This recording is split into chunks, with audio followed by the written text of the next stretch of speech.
The days of Lot. This will be a Bible-based evaluation of the days of Lot parable found in the book of Luke, presented by myself, Richard L. Guthrie. Luke records an interesting parable that Jesus presents regarding the end times. Luke 17, verses 28 and 29. Likewise also, as it was in the days of Lot, they did eat, they drank, they bought, they sold, they planted, they builded. But the same day that Lot went out of Sodom, it rained fire and brimstone from heaven and destroyed them all. Many use this parable as a springboard to use it as a type or an example of a pre-tribulational rapture. This study will evaluate whether this is a correct or an accurate assessment of this parable. Before I go any further, there are some rules that I've applied to the study. Read the scriptures carefully.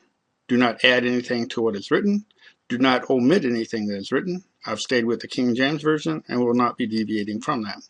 For more information regarding this topic, where I can go into more detail, or other related topics, I highly recommend my book, The Rapture, From the Ground Up. Lot is often used as an example of the rapture. This argument is usually based on the concept that God will not or cannot allow the church to go through the tribulation. The tribulation is to be a time of God's judgment and extreme wickedness on the earth.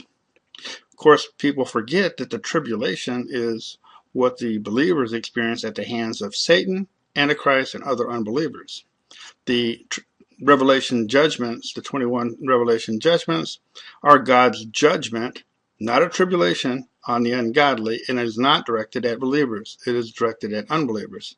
But regardless, this is what they present. God didn't judge the wicked in Sodom and Gomorrah until Lot and his family were all safely away from those cities. Just in the time before the flood, it was the same in the days of Lot. People, unbelievers, were eating, drinking, buying, selling, planting, and building. But the same day Lot left Sodom, God caused fire and brimstone to be rained down from heaven. All the inhabitants of Sodom and Gomorrah were destroyed. Destruction of Sodom and Gomorrah did not occur until the angels literally dragged Lot and his family safely away from those two cities. Genesis 19 and verse 16. In summary, the argument states that before the execution of divine judgment, God supposedly removes the righteous, and then judges the unrighteous. Lot, being removed from Sodom and Gomorrah, is presented as one example of such an occasion where this occurs. We have to review all Scripture when evaluating this parable. It is unwise and dishonest to cherry-pick phrases and verses to merely support a given concept. Remember that God does promise that He knows how to deliver the ungodly when required. In 2 Peter 2 and verse 9, the Lord knoweth how to deliver the godly out of temptations, and to reserve the unjust unto the day of judgment to be punished. Let's look at the exact text of these verses of this parable. The reference parable, Luke 17, 28 and 29, does not say that Lot was delivered from the judgment or was spared from the judgment. Just as the time before the flood, it was the same in the days of Lot. People, unbelievers, were eating, drinking, buying, selling, planting, and building. But the same day Lot left Sodom, God caused fire and brimstone to be rained down from heaven. All the inhabitants of Sodom and Gomorrah were destroyed. Please note that the emphasis of this parable is on what the unbelievers are doing, not the focus is not on Lot. Lot had cattle and riches that were comparable to that of his uncle Abraham. Check out in Genesis chapter 13. Their herds were competing for available grass, and there was strife between the two families.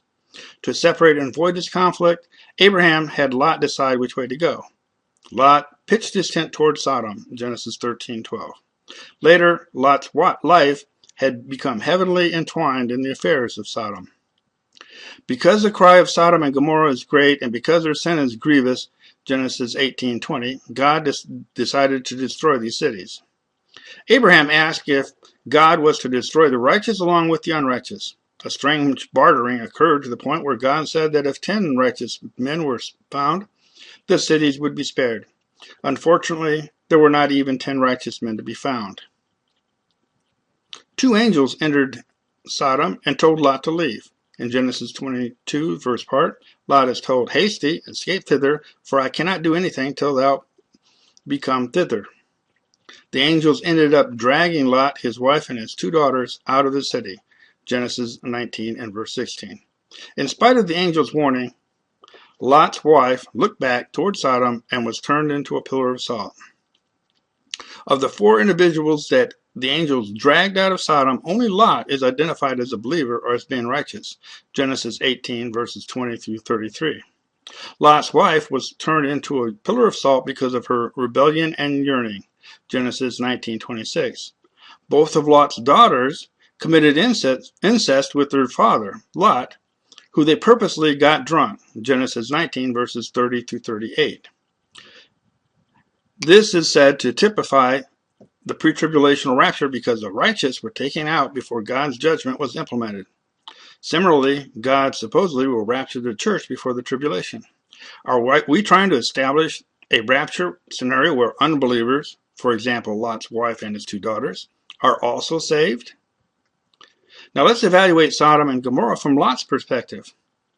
Lot lost his family, to include sons-in-law. Lot lost his wife.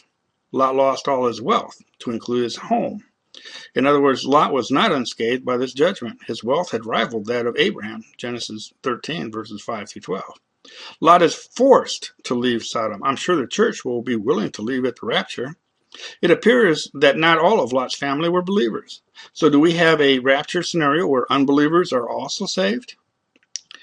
Lot isn't taken to a safe haven where he lives out the rest of his life in peace and comfort.